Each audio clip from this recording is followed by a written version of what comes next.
नमस्ते दोस्तों। आज अमृता प्रीतम के लिखे विषय की बात। अमृता ने मैं जमा तू में लिखा है कि कस्तूरी संग्रह की कविताओं में संयोग वियोग के अर्थ पहली बार बदले। यह इमरोज के साथ संयोग का दौर भी था और वर्षों की चुप्पी के बाद साहिर भी मिला। पर इमरोज के संबंध में अमृता ने लिखा कि 1960 के प्रारंभ तक किसी अनहोनी को होनी बना लेने में विश्वास नहीं था। इमरोज अपना भी लगता था और बेगाना भी।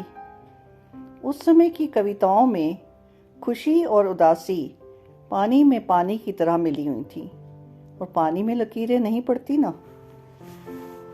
अमृता ने साहिर के संबंध में लिखा है कि साहिर के साथ अपने असफल प्रेम के मैंने 14 साल जिए थे। और इमरोज के बारे में लिखा है कि इमरोज से जब मिली तो मेरे जीवन के वे मरे हुए वर्ष भी जीने की बातें करने लगी। इसी समय में उन्होंने एक बड़ी अपनी प्रसिद्ध कविता लिखी, चानन दी फुलकारी। वो उनकी उसी समय की अवस्था को बताते हैं।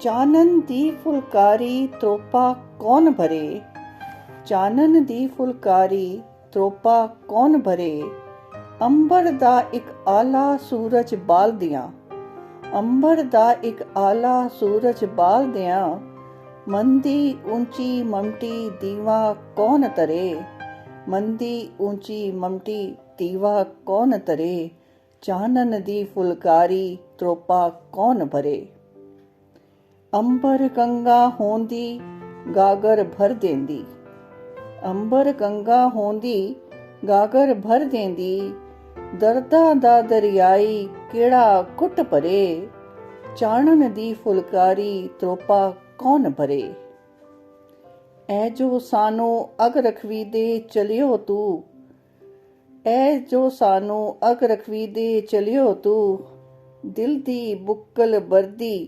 चिंगारी कौन जरे, चानन दी फुलकारी त्रोपा कौन भरे, अपने वलनों सारी गल मुका बैठे, अपने वलनों सारी गल मुका बैठे, कि हाले भी एक होका तेरी गल करे, चानन दी फुलकारी त्रोपा कौन भरे, चानन दी फुलकारी त्रोपा कौन भरे।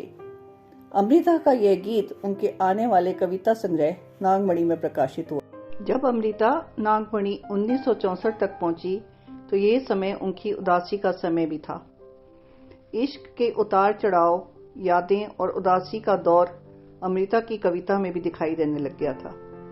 उनकी इस प्रकार की आगे की कविताएं अगले अंक में सुनाऊंगी कि किस तरह से उस समय के वक्त ने उनके ऊपर प्रभाव किया। धन्यवाद।